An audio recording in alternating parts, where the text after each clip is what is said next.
Alors, qui veut faire un tour? Assis dans un imposant fauteuil en cuir, un homme plutôt jeune regarde les 3 employées assises devant lui. D'après mes premiers calculs, le voyage d'affaires peut durer une semaine de travail. Il faudra à peine plus de temps pour tout régler. Je propose de partir le dimanche pour être sur place le lundi et commencer à travailler tout de suite. Le silence qui régnait dans le bureau n'était rompu que par le motif joyeux d'une chanson sur la grand-mère, crainte et respectée par tous les pirates du monde. L'homme a tapé des doigts sur la surface laquée du bureau en suivant le rythme endiablé, pressant ses subordonnés. Eh bien, j'écoute les suggestions de ceux qui veulent partir. Maria, pourquoi pas un voyage d'affaires? Je ne peux pas, dit la brune à la coupe de cheveux élégante. Mon fils et moi fêtons notre anniversaire la semaine prochaine. La première date ronde, 10 ans. J'aimerais le fêter avec lui, bien sûr. Il n'y a donc aucune chance que je puisse le faire. Mais c'est une bonne raison. Sarah, tu veux aller faire un tour? La jolie blonde secoue ses boucles luxuriantes, secoue négativement la tête et dit « Qu'est-ce qu'il y a de si important ?» Kate est de là-bas. Qu'elle y aille. Je pense que c'est une bonne option. Une autre blonde aux cheveux lisses a soutenu l'idée. C'est vrai, Sarah avait raison. Qui de mieux que Kate pour aller là-bas? Pour ainsi dire, joindre l'utile à l'agréable et à la nostalgie, et rencontrer des parents et des connaissances. Bravo, Sarah. Quelle bonne idée! L'auteur de l'idée se compromet modestement, regarde sa patronne avec une certaine coquetterie et remercie sa collègue. Merci, Maria, de l'avoir apprécié. L'homme acquiesce. C'est vrai. Il ne reste plus qu'à prévenir Kate. Au fait, pourquoi n'est-elle pas présente à la réunion? Une collègue a été défendue par Sarah, une femme pleine d'entrain et de ressources. Andrew, tu l'as envoyée toi-même chez le fournisseur pour qu'elle fasse passer l'introduction de plusieurs clauses dans l'annexe au contrat. Elle ne devrait pas tarder à arriver. En effet, presque au moment où Sarah finissait de parler, on frappa à la porte. Et après la permission bruyamment exprimée par le patron, une femme brune et rousse entra dans le bureau, ses longs cheveux rassemblés en une queue de cheval haute. La femme, assise à la table avec ses collègues, a tendu au patron un dossier contenant des documents et lui a expliqué « Je suis désolée d'avoir été si longue. Désolée d'avoir été si longue. J'ai été prise dans les embouteillages sur le chemin du retour. » Le patron fait un signe de tête approbateur, après avoir étudié les documents qu'elle a apportés. Puis, sans préambule, il annonce « Kate, prépare-toi pour la route, tu vas voyager dans ta ville natale pendant environ une semaine. » Je pense qu'il n'y a pas d'objection. Kate a haussé les épaules en disant « C'est nécessaire, donc c'est nécessaire », et a commencé à préciser les tâches à accomplir pendant le voyage d'affaires. Il laissa les autres femmes rejoindre leur lieu de travail et commença à tout raconter en détail à la subordonnée restée au bureau. La jolie provinciale était loin d'être stupide, et il ne lui fallut pas beaucoup de temps pour expliquer toutes les nuances. Après avoir terminé le récit de l'objet du voyage d'affaires, le chef a suggéré. S'il est nécessaire d'être retardé, ce n'est pas un problème. L'essentiel est que tout soit résolu. En cas de problème, appelez, écrivez. Kate s'est rendu compte que son mari Jacques, jaloux, ne serait pas content qu'elle parte en voyage d'affaires pour une semaine.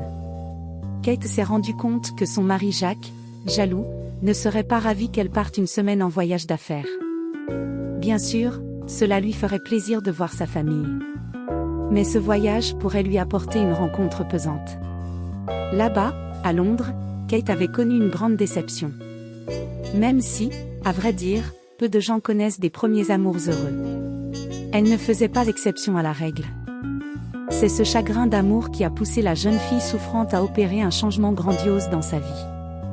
Elle décida de quitter définitivement sa ville et d'oublier que la raison la plus importante qui l'avait poussée à s'éloigner était la camarade de classe d'Alex. Elle n'en a même pas parlé à sa propre mère. En fait, qu'y avait-il à dire? Même bien des années plus tard, Kate s'en souvient, il dansait des slows dans les discothèques de l'école, il se promenait dans la ville, sur laquelle tombait un crépuscule enchanteur. Et Alex fredonnait de la même manière les tubes de ces années-là. Du point de vue d'une fille amoureuse, Alex était bien plus beau que tous les musiciens populaires du monde. Par rapport à lui, les stars de la scène étaient trop féminines, c'était lui, coupe courte et épaules larges, avec des muscles bien dessinés et un menton massif qui, grâce à la fossette, semblait particulièrement attendrissant pour la jeune fille. Les yeux marron foncé regardaient, semble-t-il, directement dans le cœur, et discernaient facilement les sentiments amoureux de Katia. La jeune fille a alors fantasmé qu'Alex était le bonheur de sa vie et qu'ils seraient toujours ensemble. Sauf que le gars cherchait une option plus favorable, et qu'il l'a trouvée sans trop de difficultés. En fait, il n'y avait pas besoin d'aller bien loin. Et qui a-t-il choisi? L'odieuse et arrogante Jessica, qui sentait un parfum incroyablement intrusif. Elle se vantait auprès de ses camarades de classe que son parfum était un original de Chanel. Elle aurait acheté ce parfum à Paris même, où elle avait pris l'avion avec ses parents pour son 16e anniversaire. Kate a découvert presque instantanément qu'Alex avait commencé à sortir avec elle à cause de l'odeur de la veste en jean de son amant. À quelques mètres de lui, l'odeur était celle d'un autre, et la jeune fille a demandé franchement ce qui se passait. Le type, bien que remercié pour son honnêteté, ne s'en est pas sorti et a dit qu'il avait une liaison avec Jessica, et qu'il serait heureux de la rencontrer en secret. Kate a pris cela pour la tromperie la plus éhontée. Surtout lorsqu'il a été révélé que le père de Jessica, un homme d'affaires local, avait pris le gars pour travailler pour lui. Officieusement, bien sûr. Il lui avait aussi promis de l'aider pour son service militaire et de lui offrir une voiture par l'intermédiaire de ses connaissances. Et l'homme a expliqué sans détour que tout cela était fait pour que sa fille, qui n'est pas très jolie, l'épouse bientôt. L'homme lui-même en a parlé à son ami, et ce dernier a transmis l'information à un autre ami. La nouvelle a donc fait le tour du quartier et est arrivée jusqu'à Katia. Pour la jeune fille, il était évident que son bel amant s'était vendu. Sans doute son prix n'était-il pas si bas par rapport aux normes de leur quartier. Mais c'est son cynisme qui fait le plus mal. Ce n'était pas par grand amour qu'il s'était tourné vers une autre, mais uniquement pour des raisons égoïstes, et il essayait de se divertir sous la forme de Katia. C'était à la fois douloureux, dégoûtant et blessant. La jeune fille comprit que si elle acceptait, Alex passerait d'allusion à l'intimité à une demande de prouver la profondeur de ses sentiments. Eh bien, pas question. Elle ne pouvait même pas penser au rôle d'un aérodrome de réserve, ou plutôt d'un simulateur, dans son pire rêve. La douleur de la trahison était trop forte, et elle ne voulait plus voir ce type égoïste et aimant. À voix haute, la jeune fille, masquant ses sentiments, explique à ses parents qu'elle veut essayer le bonheur dans une autre ville. Les proches de la jeune fille l'ont découragée d'accomplir un acte trop audacieux et injustifié, de leur point de vue. La jeune fille a été mise en garde contre les dangers et effrayée par la complexité de la vie dans une grande métropole. Mais, étonnamment, tout s'est bien passé. La provinciale, comme cela arrive parfois, a eu de la chance. Elle a trouvé un emploi et rencontré un homme qui a réussi à faire fondre la glace dans son cœur. Jacques avait 7 ans de plus qu'elle, était déjà diplômé de l'université et occupait un poste normal dans une grande entreprise.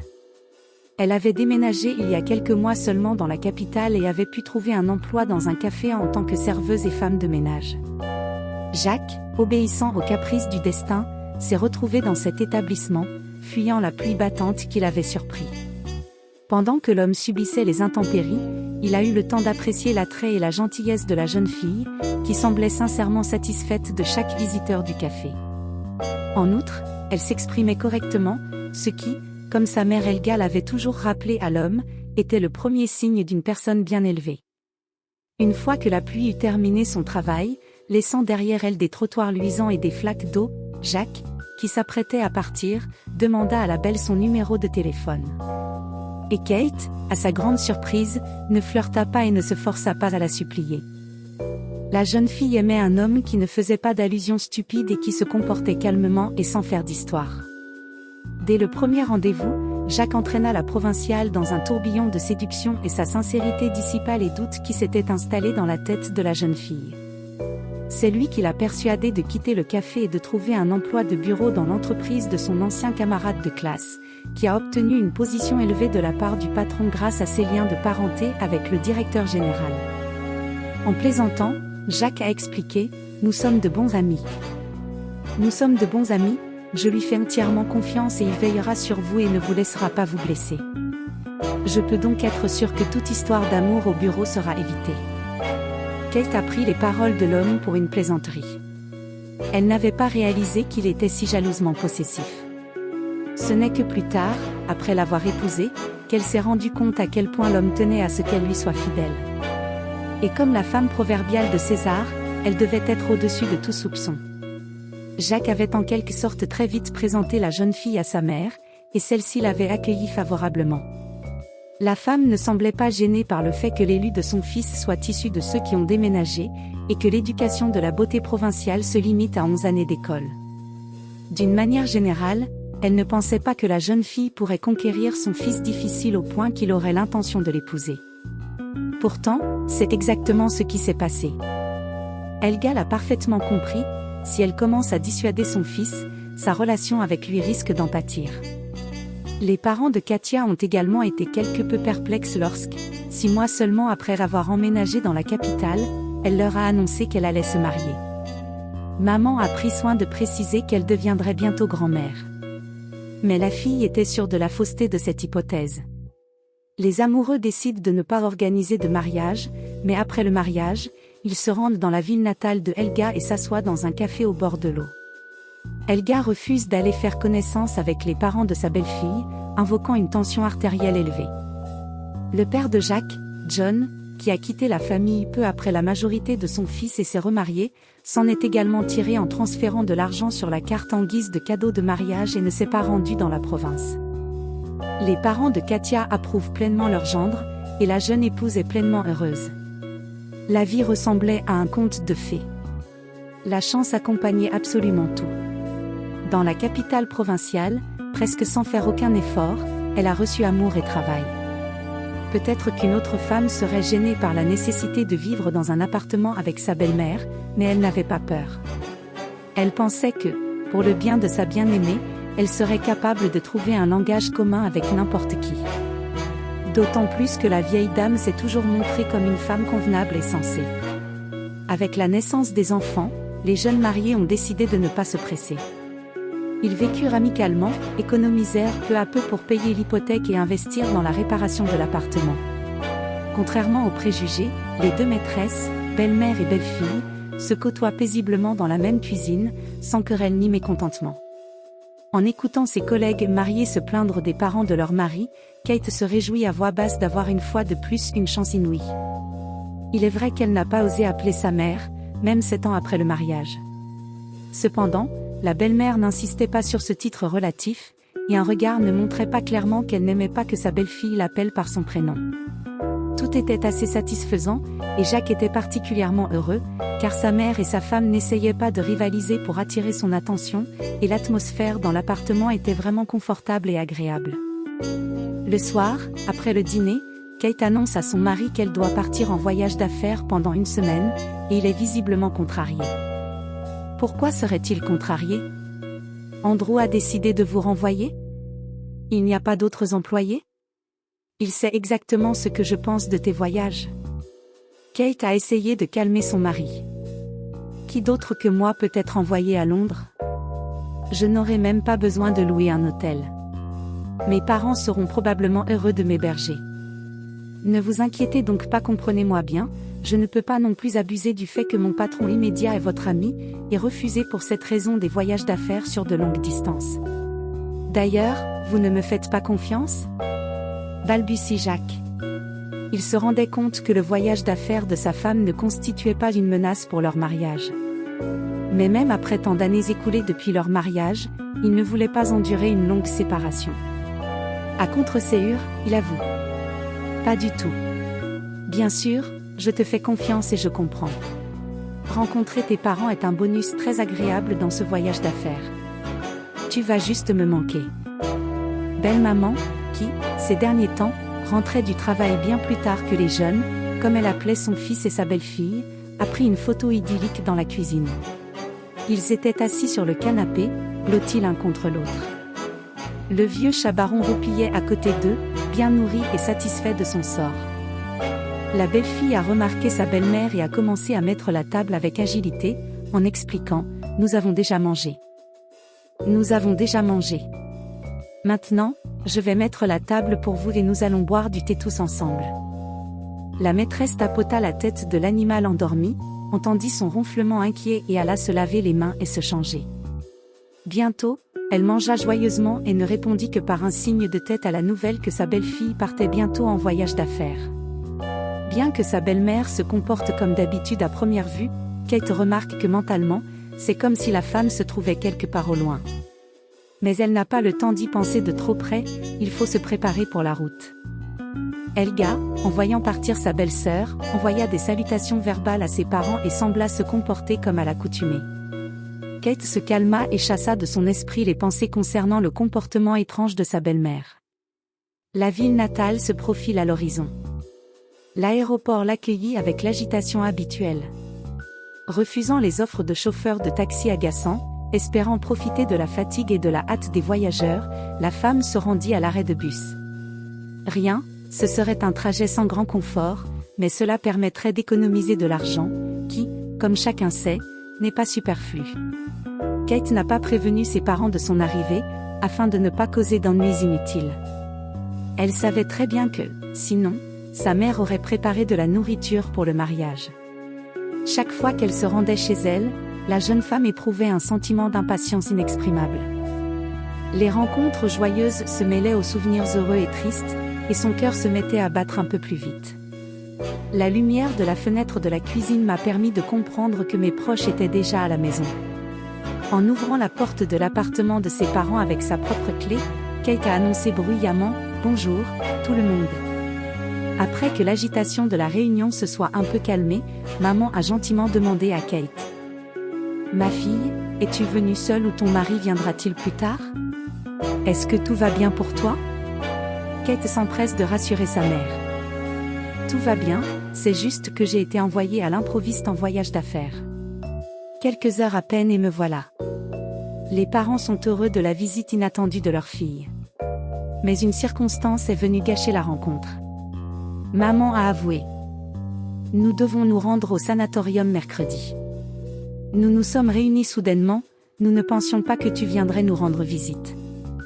Après avoir réfléchi quelques secondes, la femme s'est tournée vers son mari. Père, donnons un bon à quelqu'un? Et les billets de train peuvent probablement encore être loués. Kate est indignée. Non, maman, tu n'as pas à changer tes projets à cause de moi.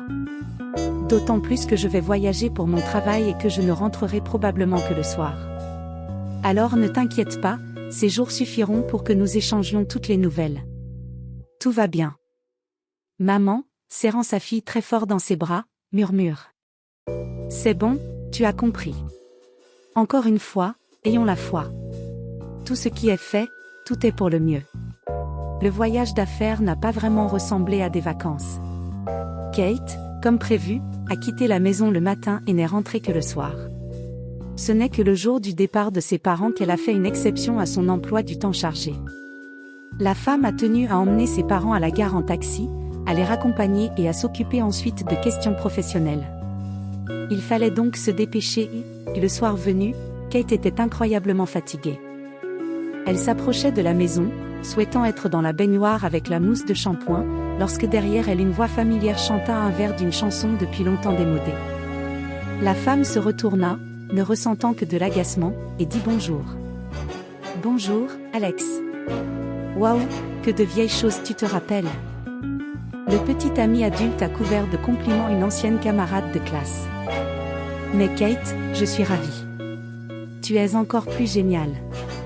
Tu étais mignonne, mais maintenant tu as de la classe. Tu sais, c'est l'influence de la capitale. Tu es une petite chose très classe. Alors que l'homme qui lui avait brisé le cœur, mais qui avait involontairement contribué à son bonheur, la flatte, Kate le scrute. C'est d'ailleurs ce qui est surprenant, aucune punition du karma n'est venue frapper l'homme calculateur. Les années écoulées ne l'ont en rien gâté, au contraire, c'est comme s'il était devenu encore plus viril. Son assurance et son apparente aisance financière le rendaient irrésistible. Du moins à ses propres yeux. Eh bien, pourquoi ne dis-tu pas quelque chose? Tu n'es pas contente de me voir? Je l'ai entendu. Écoute, Jessica passe la nuit avec les enfants chez ses parents ce soir.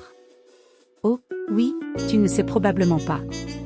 Nous avons un fils, âgé de 2 ans maintenant, et nous venons d'avoir une fille il y a 3 mois. Pourquoi ne pas me féliciter? Félicitations, dit Kate sans grande émotion. En fait, elle se moque bien de ce qui se passe dans la vie de l'homme dont elle était folle auparavant. Cependant, Alex poursuivit l'offensive. Écoute, on va chez moi maintenant? Nous ferons la fête. Nous nous assiérons et nous parlerons. Nous nous souviendrons de notre enfance, de notre histoire d'amour. Nous nous tiendrons la main, nous marcherons, nous rêverons. Maintenant, nous devrions peut-être reprendre là où nous nous sommes arrêtés. J'ai entendu dire que tu avais réussi à épouser l'homme de la capitale. C'est bien. Mais pourquoi êtes-vous seul ici?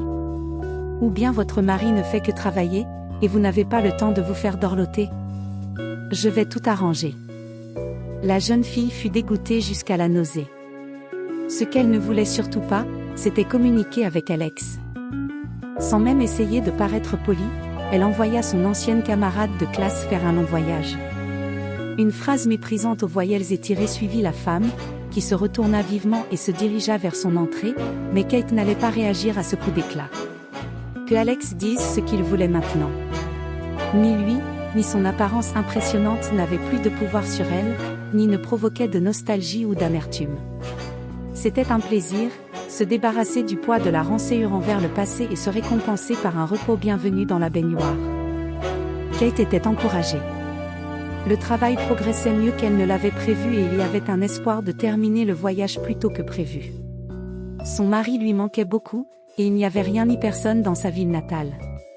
Qu'est-ce qui pourrait la retarder? En effet, tout s'est déroulé plus tôt que prévu et, dès le jeudi après-midi, elle a réservé des billets pour le prochain vol à destination de la ville. La femme est sortie de l'appartement de ses parents et a pris la route.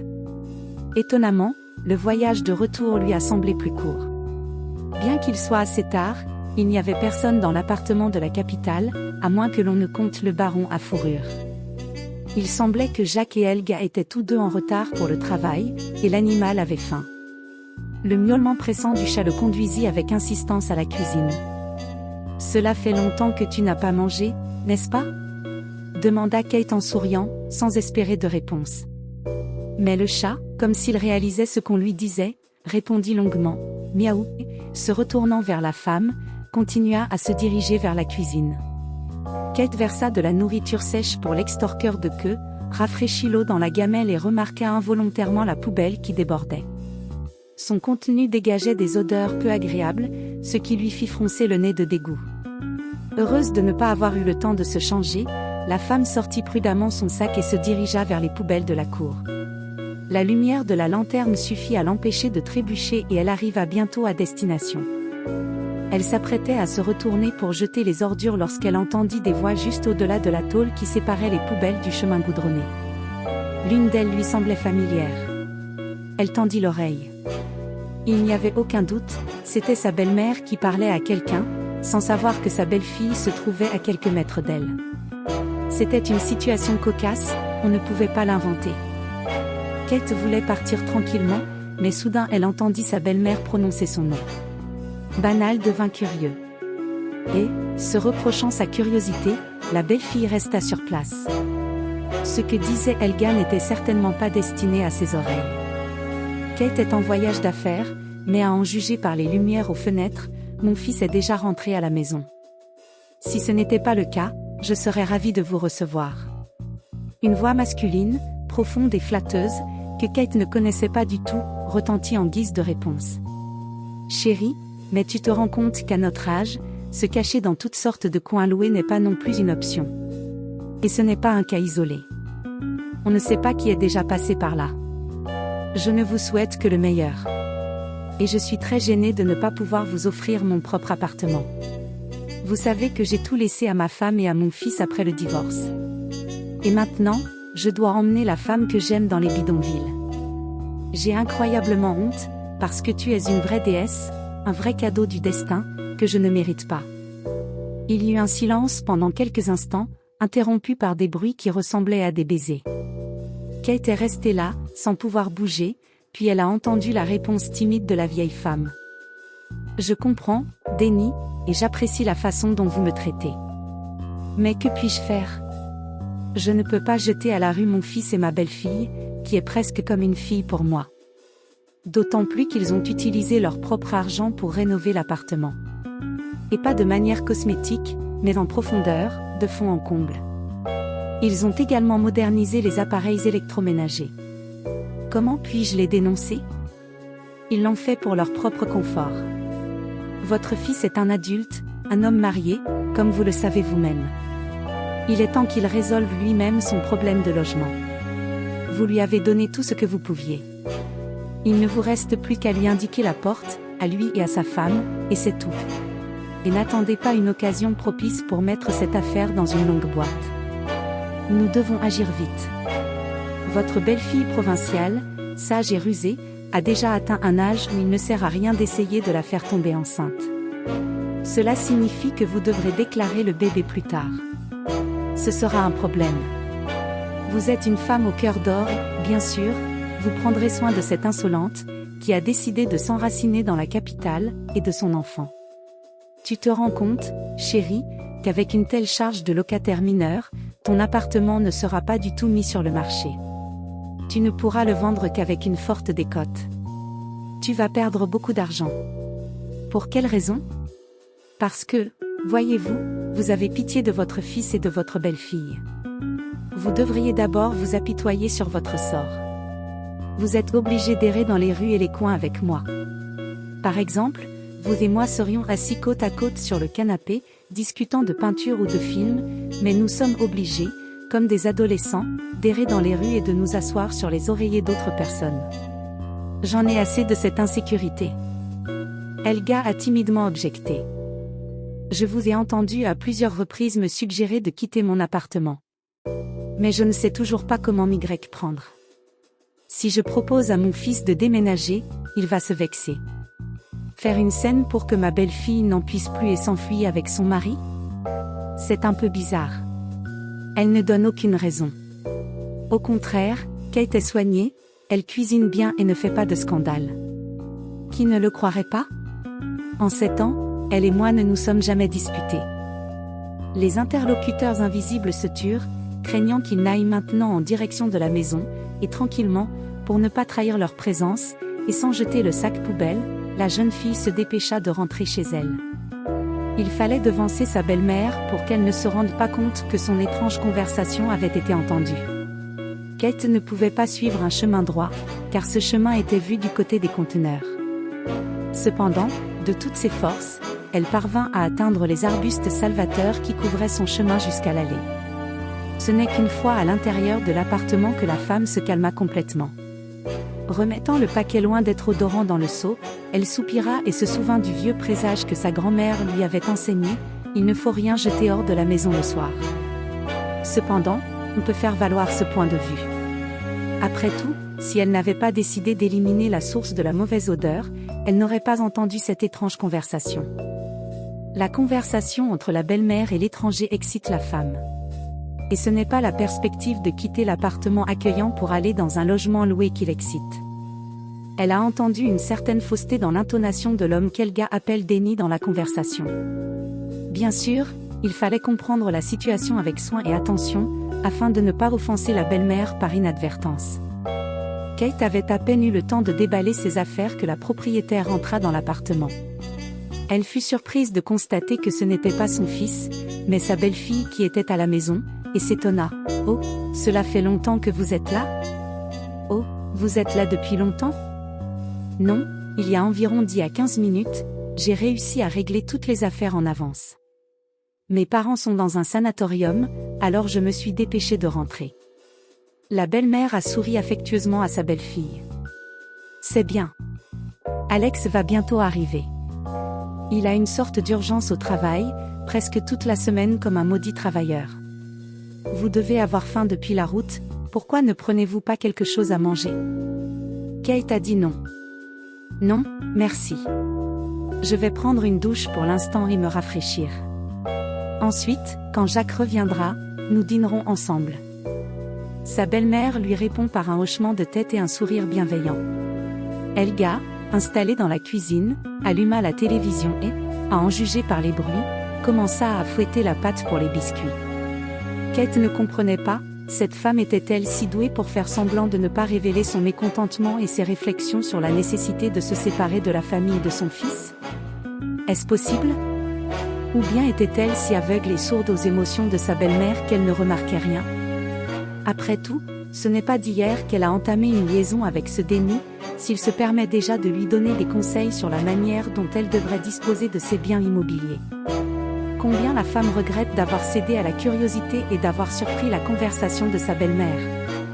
Si elle ne l'avait pas su, tout se serait bien passé.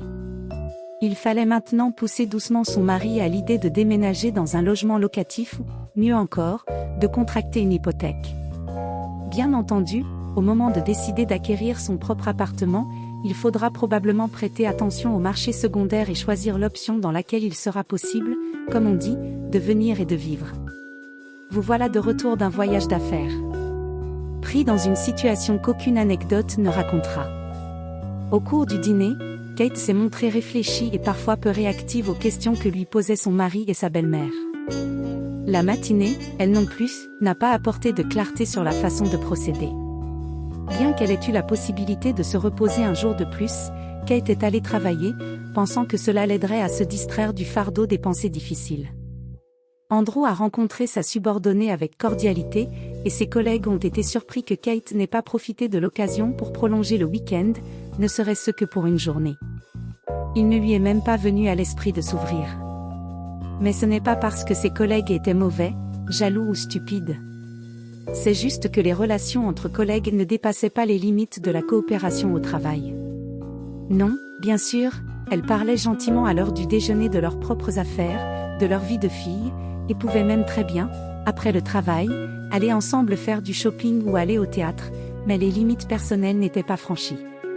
Cela convenait parfaitement à tout le monde. À peine la journée de travail terminée, comme convenu, elle a rencontré son mari pour se récompenser mutuellement de la séparation en se divertissant ensemble. Après le film, la femme a entamé avec désinvolture une conversation mûrement réfléchie. « Jacques, tu ne crois pas qu'il est temps pour toi et moi de nous occuper de notre propre maison ?» L'homme n'a même pas essayé de cacher sa surprise. « Pourquoi as-tu une telle idée en tête ? Nous ne vivons pas bien avec ma mère ? Je n'ai jamais remarqué de querelle ou de désaccord. Pourquoi emménagerais-tu avec nous tout d'un coup ?» Kate, gênée d'avouer qu'elle avait entendu la conversation de sa belle-mère, commence à s'excuser. « Tu as raison. Il n'y a pas de malentendu entre nous. Mais ta mère est une jeune femme, elle n'a que 55 ans bientôt. Selon les critères d'aujourd'hui, ce n'est rien du tout, c'est la fleur de l'âge. C'est une vraie beauté et elle a l'air jeune. Elle a peut-être de beaux projets pour sa vie personnelle. Et nous sommes là, toi et moi, pour la dissuader. » Jacques rit. Bien sûr que ma mère est belle et qu'elle a l'air en pleine forme.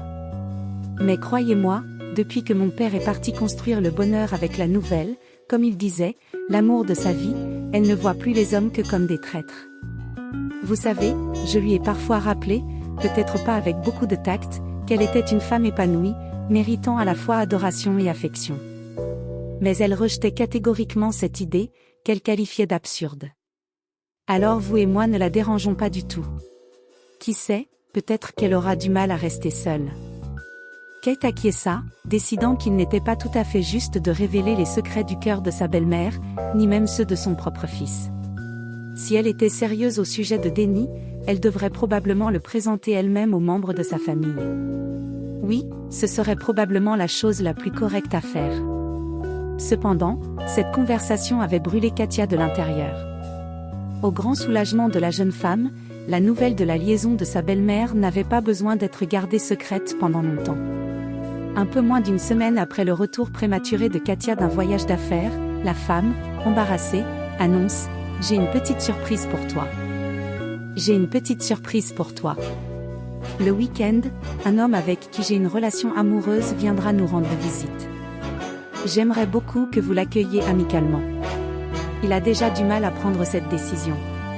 Et si vous le rencontrez soudainement avec des attaques, je serai embarrassée. » Jacques, qui n'était pas du tout préparé à une telle nouvelle, est resté silencieux, et voyant que la belle-mère attend sinon une approbation, du moins un soutien, Kate a réagi. « Vous n'avez pas à vous inquiéter, nous irons à la rencontre de votre invité sans aucune baïonnette. Oui, Jacques ? Elle se tourne vers son mari. L'homme hébété acquiesce. Je t'aiderai à préparer le repas, bien sûr, poursuivit sa belle-fille. Il ne reste plus qu'à décider de ce qui sera sur la table. Profitant du fait que sa mère et sa femme commencent à discuter du menu, l'homme se dirige vers l'ordinateur. Il voulait se distraire de cette nouvelle inattendue en combattant des monstres dans l'espace virtuel. À l'heure dite, où l'invité doit se présenter dans l'appartement, tout est prêt. Disposée dans une grande pièce, la table était dressée selon toutes les règles de l'hospitalité. Plus le moment de la rencontre de l'amant avec son fils et sa femme approchait, plus la femme était inquiète.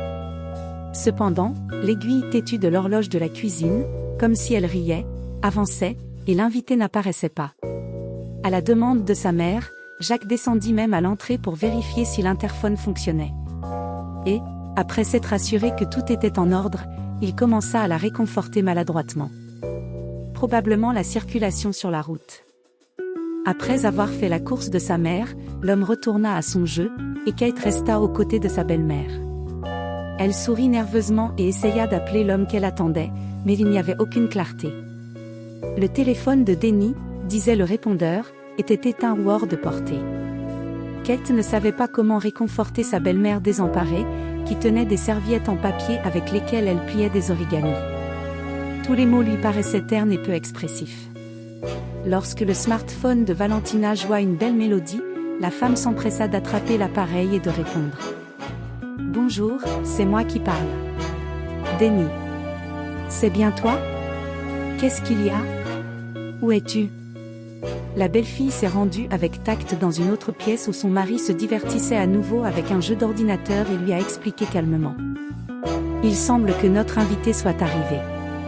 Seulement, pour une raison ou une autre, il n'est pas venu en personne, mais a appelé ta mère au téléphone. » Jacques haussa les épaules.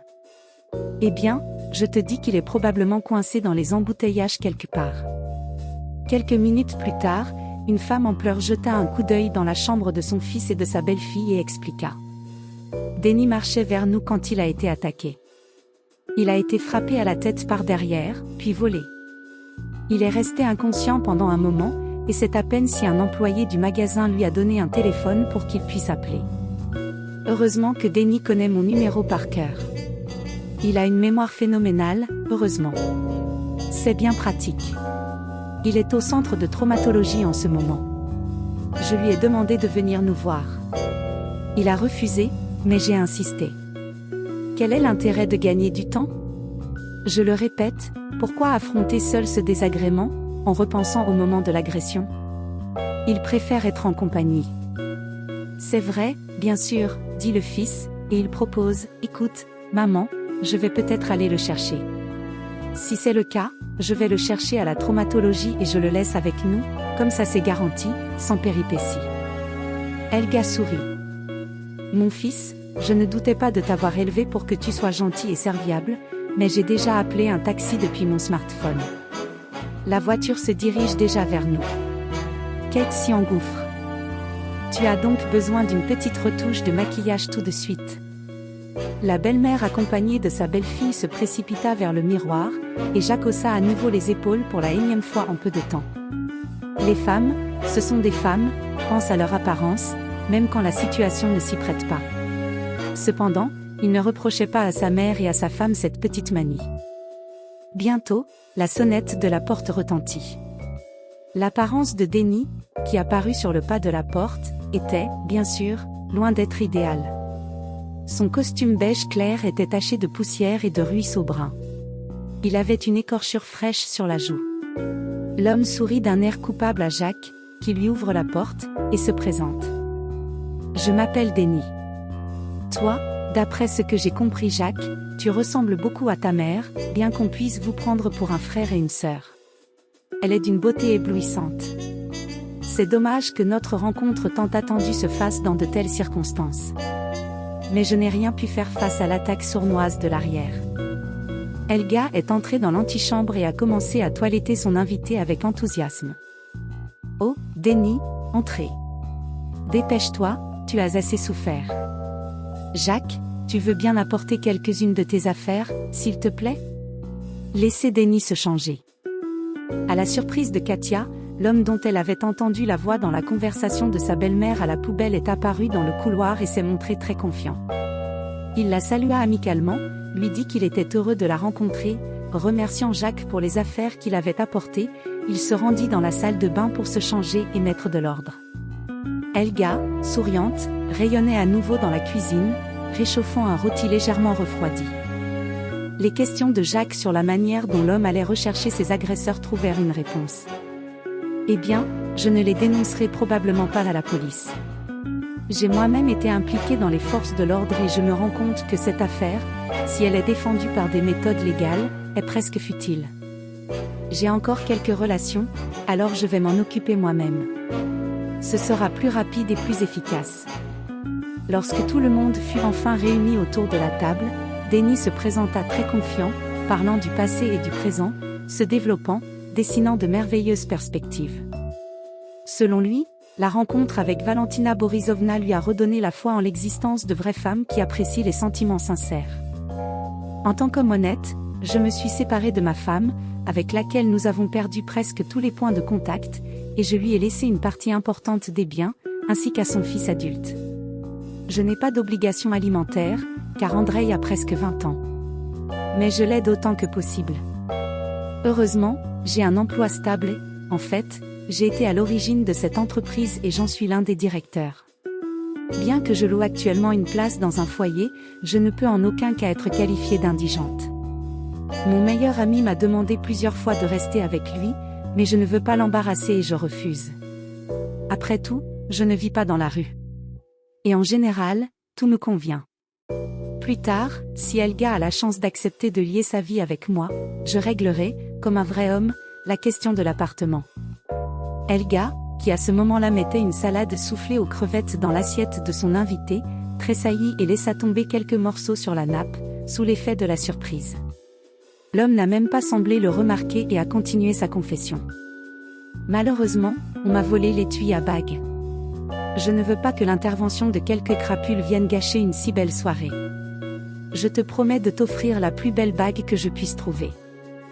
Kate vit à quel point sa belle-mère était embarrassée et ne comprenait pas comment il se faisait que cette femme sage, à en juger par son apparence, croyait tout ce qu'elle disait.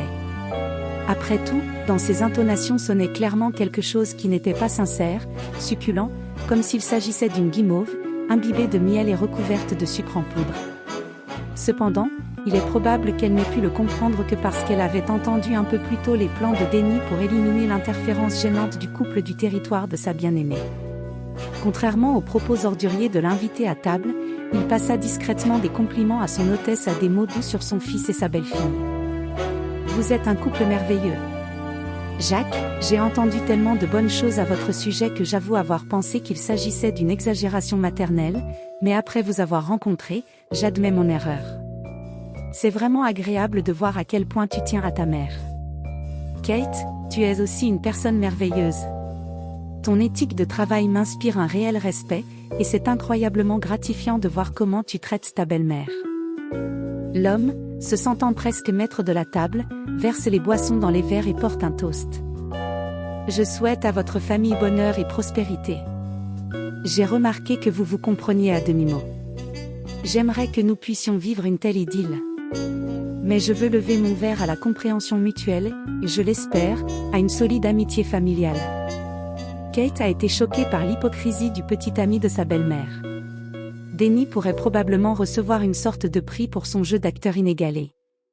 Seule l'intuition le suggère, cet homme ne cherche pas à obtenir une statuette de l'Académie du cinéma, mais des récompenses plus importantes. Par exemple, la possibilité de s'installer dans un appartement confortable et de vivre heureux. La femme sourit à son élu et s'obstine à ne pas remarquer qu'il se comporte comme un hypocrite. On ne peut d'ailleurs pas lui en vouloir. Même Jacques, qui regardait attentivement l'invité, semblait écouter favorablement ses discours de cour. Il n'y avait qu'une solution pour sortir de l'impasse, rester tranquille, observer l'évolution des événements, et ne pas faire confiance au galant de la belle-mère, qui s'avérait être un superbe menteur. Denny, lui, est passé à l'offensive. Et à la fin de la soirée, lorsque la femme excitée et la fille ont servi le dessert, il a demandé un moment d'attention. Le silence s'installa dans la salle, et l'homme posa directement la question. « Je te demande de répondre, es-tu d'accord pour m'épouser, ou as-tu besoin d'y réfléchir ?» Elle, mettant ses joues sur ses joues, hocha simplement la tête. En quelques pas, Denny s'est retrouvé à côté de la femme, l'a enlacée et a commencé à l'embrasser, sans être gêné par la présence des autres. Une scène quelque peu osée s'achève. Une minute plus tard, Denny, se séparant de sa maîtresse, se tourna vers le fils de la femme, et l'enlaçant autour de la taille, lui demanda « Veux-tu bénir maman ? Veux-tu bénir maman ? Il est très important pour moi que tu comprennes et acceptes. Ta mère mérite le bonheur, et j'ai l'intention de le lui procurer. » Jacques acquiesce. Kate, stupéfaite par la rapidité des événements, n'osa pas gâcher ce moment émouvant en déclarant que l'homme avait l'intention d'arranger le bonheur sur le territoire de Valentina, après avoir éloigné de l'appartement les membres de la famille de sa future épouse. Tout s'enchaîne presque à la vitesse de l'éclair. Ce soir-là, malgré les supplications, Denny se rend à l'auberge en taxi, appelé presque comme un beau-fils. Cependant, le fiancé de la belle-mère de Katia a commencé à se rendre presque quotidiennement dans l'appartement de sa fiancée. Dès le jour ouvrable suivant, les amoureux, qui n'étaient pas jeunes, déposèrent une demande de mariage et fixèrent même le jour de la cérémonie. Helga, annonçant la nouvelle à son fils et à sa belle-fille, se plaint. Quel bureaucrate!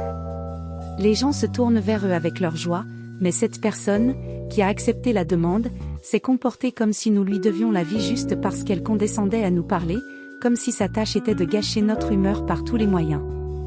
Elle a commencé par vérifier à plusieurs reprises si nous avions rapporté les certificats originaux de dissolution des mariages précédents, comme s'ils ne disposaient pas de ces informations dans l'ordinateur. Je n'en reviens pas. Aujourd'hui, même les copies d'actes de naissance sont faites en 1 ou 2 exemplaires. Mais ce n'était que le début. Elle m'a dit que la loi stipule que vous devez subir quelque chose comme une période probatoire de 30 jours, et c'est tout. Nous avons eu beau lui expliquer, la supplier de nous signer sans atmosphère solennelle, mais le jour de la demande, en vain. Elle nous a souri lorsque nous avons refusé toutes sortes d'absurdités, comme la participation de leur photographe, la location de pigeons et la participation du saxophoniste, nous regardant comme des gens de seconde zone. Je voyais bien qu'elle essayait de nous vendre.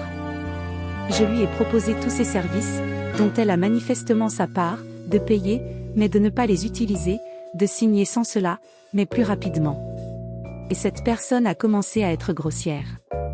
En souriant, elle m'a dit que nous ne faisions aucune exception, sauf en cas de grossesse de la mariée, et que cela n'irait pas. En général, je n'en pouvais plus et j'ai dit que si elle n'arrêtait pas de se comporter comme une commerçante, je me plaindrais auprès d'elle. Heureusement que Denny m'a arrêté. Je crains que je lui aurais dit autre chose. J'ai eu l'idée de lui demander un livre de plaintes et de suggestions, mais je ne voulais pas rester là une minute de trop. Jacques soutenait sa mère.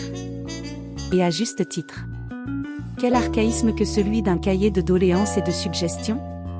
C'est mieux de mettre les critiques sur Internet, elles seront vues par beaucoup plus de monde. C'est ce que je vais faire aujourd'hui, sur toutes les plateformes. Personne n'a le droit d'être impoli avec ma mère. Sa belle-mère sourit, mais Kate voit bien qu'elle n'est pas du tout amusée. Denny, qui se tenait à côté de Valentina, passa son bras autour de ses épaules et la réconforta. « Chérie, c'est mieux comme ça. Je veux dire que nous avons le temps de préparer le mariage. Je suis sûre que tu mérites une vraie fête. Pendant le temps qui nous a été donné pour réfléchir, toi et moi aurons du temps et des tenues à acheter, et en général pour préparer la fête. Je veux que tu te souviennes de ce jour pour toujours. » Les persuasions de son fils et du marié ont calmé la femme, et celle-ci, bien que confuse au début, a commencé à préparer le 2e mariage de sa vie. Dans ce cas, Denny a immédiatement déclaré qu'il s'occuperait de la réservation du restaurant et d'autres nuances, du choix d'un toastmaster à la commande d'un gâteau, et que sa bien-aimée serait complètement libérée de ses soucis. Le jour de l'enregistrement du mariage approchait, et la mariée n'osait toujours pas acheter une robe de mariée. Le week-end précédant la semaine, le vendredi, jour prévu pour le mariage, la mariée a tout de même décidé de faire du shopping. Sa belle-mère a invité sa belle-fille à l'accompagner dans les boutiques de robes habillées et les magasins de chaussures. Celle-ci n'a bien sûr pas refusé. Elle était ravie de voir qu'elle avait retrouvé le moral et qu'elle était même plus jeune. La belle-mère, en essayant des robes et des tailleurs habillés, prenait plaisir à tournoyer devant les miroirs. Bien qu'elle ait catégoriquement refusé, selon ses propres termes, de faire rire les gens avec un voile et des vêtements blancs comme neige. Cependant, les conseillères expérimentées des magasins ne la gênaient pas du tout. Il ne suffit pas de savoir à quel âge les gens sont heureux.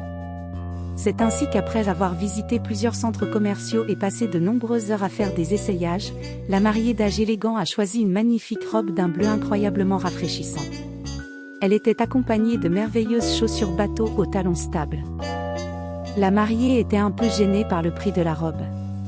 Obéissant à une impulsion mentale, Kate a réagi instantanément, posant sa carte sur le terminal, a dit « Rien n'est trop bon marché pour une personne spéciale, rien n'est trop bon marché pour un jour spécial. » D'autant plus que la robe ne vous va pas seulement, on dirait qu'elle a été faite pour vous.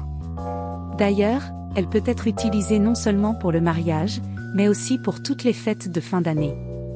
C'est une excellente option pour tout événement festif. La femme a souri sincèrement. Merci de m'avoir aidé à me décider. J'aurais probablement opté moi-même pour une option plus économique. Vous vous souvenez du costume sable clair du rayon? Maintenant, trouvons quelque chose d'intéressant. Elle a accepté, et pas parce qu'elle avait besoin d'une nouvelle tenue. En principe, elle disposait d'une version gagnant-gagnant de la robe modeste réussie dans laquelle elle avait brillé le deuxième jour de son mariage. Sa belle-sœur a apprécié le fait qu'elle et sa belle-mère se soient parfaitement entendues lorsqu'elle cherchait des vêtements. Cependant, plus elle lui parlait, plus elle était convaincue que le marié ne l'influençait pas de la manière la plus positive qui soit. Ainsi, dans le café où les femmes se rendaient pour faire une pause après le marathon des rayons du centre commercial, belle-maman refusait catégoriquement de manger quoi que ce soit et buvait tranquillement une tasse de thé vert sans sucre. Kate était perplexe, car elle avait une dent sucrée, pour autant qu'elle le sache, commandait au moins un milkshake chaque fois qu'elle en avait l'occasion. La belle-mère clarifie elle-même la situation. J'essaie de perdre un peu de poids parce que Denny aime les femmes minces. Il me prend par la taille et compte doucement les plis graisseux. Je dois donc renoncer à mes friandises préférées. J'ai même envisagé la possibilité d'une opération chirurgicale pour fermer l'estomac, afin qu'il y ait en général moins de nourriture à rassasier. Kate a été désagréablement surprise par l'impact. Après tout, elle redoutait toute intervention chirurgicale. Même pour un ongle incarné, elle n'osait pas le confier au chirurgien de la clinique et passait près de 2 semaines à se débarrasser du problème, en fabriquant des lotions. Alors que dans un établissement médical, cela aurait pris quelques minutes, sans compter le temps d'attente dans la file d'attente. Et puis, tout d'un coup, c'est un aveu tellement étrange. C'est vraiment inattendu. D'autant plus que sa silhouette était presque parfaite. Et le comportement de l'homme a été extrêmement peu délicat et injuste, le marié a pris trop de pouvoir sur sa fiancée. C'est devenu alarmant, car si sa belle-mère pensait à l'opération, elle soutiendrait tôt ou tard l'idée de Denny de quitter l'appartement. Il est donc impossible de repousser la conversation avec son mari et d'avouer ce qu'il en est. Après avoir attendu que le marié, pas tout jeune mais persévérant, emmène la mariée en promenade, la jeune fille entame une explication difficile. Cependant, elle a entamé la conversation de loin. Écoutez, il m'a semblé qu'il avait une sorte de double visage. Il semble dire tout ce qu'il faut, mais ça manque de sincérité. En plus, il n'a même pas encore épousé ta mère qui la pousse déjà à maigrir. Et ce n'est pas tout. Kate a raconté à son mari tout ce qu'elle avait entendu dans les bennes à ordures et lui a demandé « N'attendons pas que ta mère nous demande de quitter l'appartement. Je pense qu'elle sera trop mal à l'aise avec vous en ce moment. Nous verserons un acompte sur l'hypothèque et nous emménagerons dans notre propre appartement. Je pense que ce serait un bon ajout à un cadeau de mariage. » Jacques s'assombrit et stupéfia sa femme en lui répondant par un aveu. « Tu vois, je lui ai donné presque toutes nos économies ce matin. Il m'a dit qu'il ne pourrait pas respecter le budget, mais il ne veut pas retirer son argent du dépôt bancaire parce que dans ce cas il perdrait des intérêts, mais ne t'inquiète pas, il a promis qu'il rembourserait tout dans quelques mois dès que son dépôt expirerait. » La femme a essayé de se contrôler et a même tenté de calmer son mari. Mais il y a un bon côté à tout cela. Cela signifie que personne ne nous expulsera, toi et moi, dans un avenir proche, qu'il nous donnera l'argent et que nous prendrons un prêt hypothécaire. Jacques s'est senti coupable et a commencé à se justifier. Je suis désolé, Katusha. Je ne sais même pas comment j'ai pu céder à ces sollicitations. Il semblait parler si logiquement du fait que nous serions bientôt une famille, et qu'il me rendrait même tout avec un petit bonus. Imaginez, j'ai été tellement pénétré par son histoire de voyage, qu'il a surpris ma mère en train d'acheter un voyage de noces, que je n'ai même pas demandé de reçu. Mais il ne me trompera pas, presque son beau-fils. Dans la tête de la jeune fille, un mauvais soupçon s'est installé, mais elle n'a rien dit à son mari déjà fatigué et l'a réconforté. Rien, ne t'inquiète pas. En fait, Denny va épouser ta mère dans un peu moins d'une semaine. Nous n'allons pas exiger que nous établissions un reçu, gâcher leur relation. C'est tout. Pensons à préparer l'appartement pour le grand jour. Il faudra sans doute décorer le soir pour la surprendre. Bien qu'elle ait rassuré son mari, elle était elle-même anxieuse. D'après son estimation, son mari avait donné à Denny la quasi-totalité de leur argent. Cette somme devrait être plus que suffisante non seulement pour le voyage, mais aussi pour tout le banquet. Le mariage était magnifique. Le nouveau marié faisait une cour touchante à sa femme déjà légitime, et tous les invités étaient sûrs que ce mariage serait solide et heureux. L'homme, qui s'est agenouillé, a présenté son cadeau à sa bien-aimée, un voyage. Selon l'accord préliminaire, les jeunes mariés devaient passer leur première nuit dans une chambre d'hôtel luxueuse et ne revenir qu'ensuite à l'appartement. Les enfants ont accueilli le couple avec un délicieux petit déjeuner, mais la belle-fille a remarqué que sa belle-mère était très préoccupée par quelque chose. Profitant d'un moment où les hommes étaient partis voir si la machine à laver qui avait soudainement mal fonctionné pouvait être réparée, elle a demandé ce qui n'allait pas. Elle lui a répondu que, vers minuit, son mari avait reçu un appel téléphonique de son ami, alias son partenaire commercial. En général, une lune de miel agréable et relaxante, semble-t-il, est couverte d'un coin de cuivre et de bons d'achat, qu'il faudra probablement abandonner. Quel ami! Il ne pouvait pas envoyer quelqu'un d'autre. Apparemment, il n'y a que Denny en qui il peut avoir confiance pour inspecter la branche. Et j'avais déjà prévu que nous serions avec lui sous le soleil brûlant pendant toute une semaine pour nous détendre et nager dans les vagues chaudes, c'est mon rêve. Et pendant la saison des velours. Ce seraient des vacances. Mais ce n'est pas le destin, malheureusement. Mais il y a des circonstances où l'on doit adapter ses plans. Ma mère me dit toujours, tout ce qui est fait est pour le mieux. C'est donc ce que le destin a décidé. Mais vous ne manquerez pas à Baron. Du sujet des vacances contrariées, les femmes passèrent à la discussion sur les caractères des représentants de la famille des chats en général et des abandonnés en particulier. C'était bien plus agréable que de s'énerver pour quelque chose d'irrémédiable. Kate a essayé d'acheter les bons à un nouveau parent, mais celui-ci a soudainement répondu qu'il les avait déjà attribués à un collègue, ce qui a bien sûr contrarié la jeune fille qui voulait partir en vacances avec un collègue. Un autre problème se pose également. Kate n'était pas à l'aise avec les regards qu'elle recevait. Le mari de ma belle-mère était manifestement intéressé, mais il s'efforçait de ne pas dépasser les limites de la bienséance. Parfois, elle avait même l'impression de se faire des idées. Ce n'est pas grave. Alors il la regardait. Que pouvait-il faire si elle était à la hauteur de ses yeux? Il n'y avait peut-être rien de mal dans son regard, mais elle essayait quand même d'être seule avec lui le moins possible. Cependant, il était impossible d'éviter complètement les rencontres lorsqu'on vivait dans le même appartement. Denny la pinçait parfois, et une fois, elle a même dû lui verser de l'eau. Parfois, il touchait involontairement la belle-fille de sa femme en lui prenant quelque chose des mains. Kate n'aimait pas cela. Elle a décidé de se plaindre à son mari seulement après que le mari de sa belle-mère l'a giflé dans le bas du dos et a suggéré qu'ils prennent une douche ensemble. Kate a giflé l'agresseur et s'est enfermée dans sa chambre sans même sortir pour dîner, disant qu'elle ne se sentait pas bien. Lorsque l'homme a apporté du thé à sa femme, elle lui a demandé de s'asseoir et a commencé à lui raconter. Jacques est choqué. Il n'imaginait pas qu'un tel scandale se déroulait pratiquement sous son nez. Il attendit le matin, lorsqu'il ne resta plus que lui et l'agresseur de sa femme dans l'appartement, pour commencer à parler, en décidant de commencer par une bonne chose. Écoutez, où en est votre caution? Elle a expiré. J'ai besoin d'un peu d'argent en ce moment. Voilà ce qu'il en est. Pendant que j'étais en voyage d'affaires, le contrat a été automatiquement renouvelé. Et tous les intérêts accumulés aussi. Selon les termes de l'une des clauses du dépôt principal. Quoi qu'il en soit, je n'aime pas vous faire attendre. Mais vous devez aussi me comprendre, faire quelque chose avec le dépôt maintenant est une perte pour vous-même. Si c'est si urgent, j'emprunterai de l'argent à un ami demain pour vous rembourser. Je suis moi-même gêné par cette situation. Il avait l'air si honteux de demander le remboursement de son propre argent. Cependant, il avait encore un sujet plus important à aborder, alors il demanda directement. D'accord, je vais attendre quelques semaines de plus avec la dette. Dites-moi, pourquoi regardez-vous toujours ma femme? C'est déplacé. Ma femme se plaint à moi de l'agression. Qu'est-ce que ça veut dire? J'espère que vous ne le croyez pas. Elle est comme une fille pour moi. En plus, c'est la femme d'un autre, c'est tabou. Mais pas seulement, c'est aussi ta femme. Comment pourrais-je être aussi méchant que de la draguer?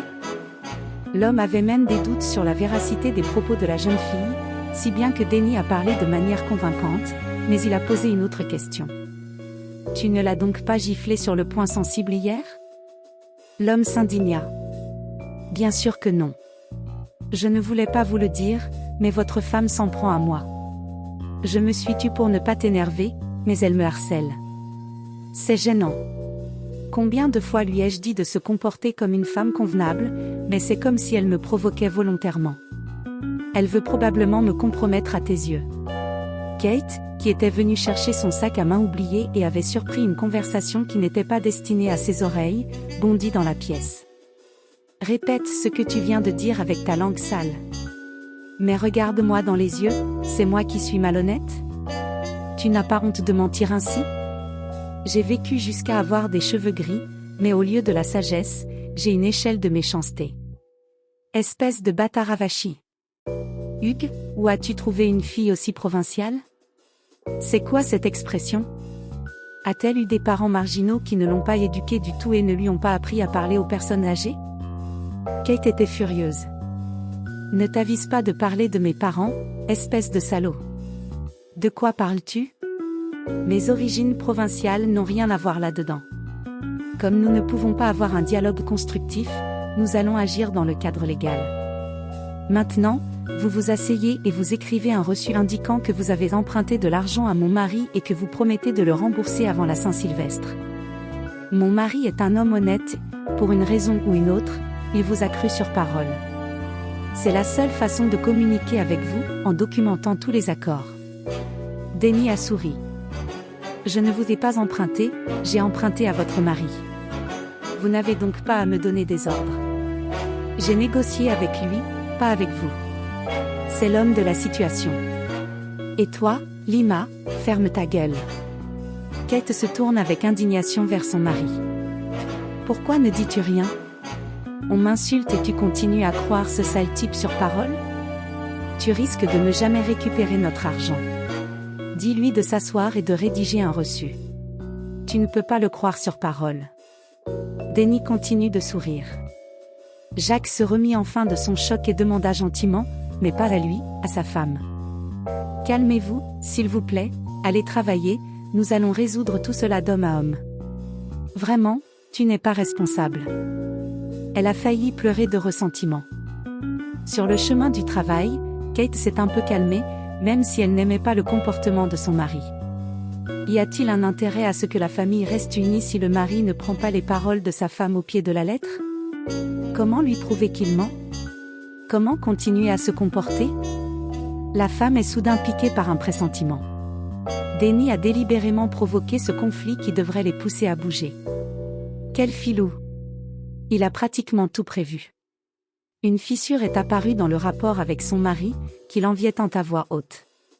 Il est donc urgent de faire la paix avec son mari pour affronter ensemble l'insolent et rusé ennemi de la famille. Kate a essayé d'appeler son mari, mais il semblait ne pas répondre à l'appel. Le soir, une mauvaise surprise l'attend à la maison. Ses affaires sont rangées dans 2 valises de voyage qui se trouvent dans le couloir. Helga appelle sa belle-sœur dans la cuisine et exige qu'elle lui remette les clés de l'appartement. Kate se sent trahie. Comment est-ce possible? Personne ne lui faisait confiance. Denny, quant à lui, était presque un saint souffrant. Mais la femme n'a pas l'intention d'abandonner comme ça et demande à ce qu'on l'écoute. Elle raconta tout, du reçu et de l'argent aux derniers événements, mais hélas, on la chassa.